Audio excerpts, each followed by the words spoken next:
పూర్వం ఎప్పుడు అందరూ బ్రహ్మ పదవిని పొంది సమాధులు చేసుకున్న వారు ఉన్నారు. వారి గురించి మీరు విన్నారు, కానీ చూడలేదు. కానీ మన సద్గురువులు అమ్మ గర్భము నుంచి బయటకు వచ్చారు. నేనెక్కడి నుంచి వచ్చాను అని తపన పడ్డారు. ఈ 4 గోడలు నాకెందుకు అనుకున్నాడు.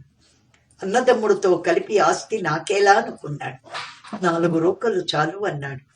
ఆ 4 పురాణ ఇతిహాస శాస్త్ర ధర్మాలు. అవి కూడా ఒక్కొక్కటిగా ఖర్చు చేశాడు. ఇందులో ఏమీ సారము లేదనుకున్నాడు. తన అంగాస్త్రాన్ని విడిచాడు. తలపైన జుట్టు అక్కర్లేదనుకున్నాడు. నదిలో స్నానం చేశాడు. భూమి నుంచి అన్నకణము ద్వారా అయ్య గర్భంలో చేరి, అయ్య ద్వారా అమ్మ గర్భంలో చేరి, ఆ కారాగారం నుంచి విడిబడి భూమిపైకే వచ్చానా? తిరిగి భూమిపైకి వచ్చి పెద్దలు 4 గోడలు చూపించి బందీని చేసి చదివి ప్రయోజకుడినై పనికి వచ్చేలా తయారవ్వమన్నారు. అసలు పనికి రావడం అంటే ఎట్లు? పుస్తకాలు చదివి మార్కులు తెచ్చి ఉద్యోగం చేసి డబ్బులు సంపాదించి వీరికిస్తే నేను పనికొచ్చేవాడినా? మరి అవి చెయ్యకపోతే పనికిరాని వాడినా? సరే, వారు చెప్పినట్టే విద్య నేర్చుకుందాం, బ్రహ్మ విద్య. వారు చెప్పినట్టే రూకలు సంపాదిద్దాం, జ్ఞానముద్రలు. వారు చెప్పినట్టే ప్రయోజకుడు నవ్వుదాం, సాధనా ప్రయోజకత్వం. వారు కోరుకున్నట్టే అందరికీ పనికొచ్చేవాడిగా తయారవుతాం. ఇంటికే కాదు, అన్ని ఇళ్లకు. ప్రపంచకమే నా ఇల్లు, నాది జగదైక కుటుంబం, వసుదైక కుటుంబం. కుటుంబమే నేను, నాదే కుటుంబం అంతా. ప్రపంచకమే నేను, నాదే ప్రపంచకము అనే భావనలు తలెత్తి గోడలు చీల్చుకొని తల్లి గర్భాన్ని మరిచిపోయి పక్కన పుట్టిన వారిని లెక్క పెట్టక తానిల్లు తిలి వెళ్ళి ఏ భూమి నుంచి అన్నకణము ద్వారా వచ్చాడో ఆ భూమిలో దూరి 7 సంవత్సరాల 6 మాసముల 65 రోజులు ఆనందంగా సాధన చేశాడు. సర్పములు, బిచ్చములు, క్రిములు, కీటకములు ఎన్నో ఆయన దేహాన్ని కుచ్చి కుచ్చి రక్తమును త్రాగి పవిత్రమయ్యి ఉంటాయి. అయినా కంఠనాళములను బంధించి ఆ మనస్సనే శక్తిని చక్రముగా తిలకముగా ధరించి ఆ నామాంకితుణ్ణి దర్శిస్తూ ఆయన ఇంకా అద్భుతము చేశాడు.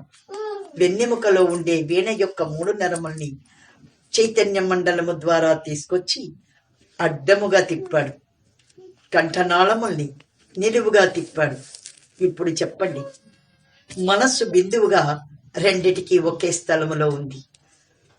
అడ్డనాళముల మధ్యన నిలువు నరములు నిలిచాయి. ఆయన శైవుడా, వైష్ణవుడా ఎవ్వరికీ తెలియదు. నరములు మాత్రమే అట్లు చేరాయి. ఒకదాన్ని కలిపాడు, ఒకదాన్ని కలుపుకున్నాడు.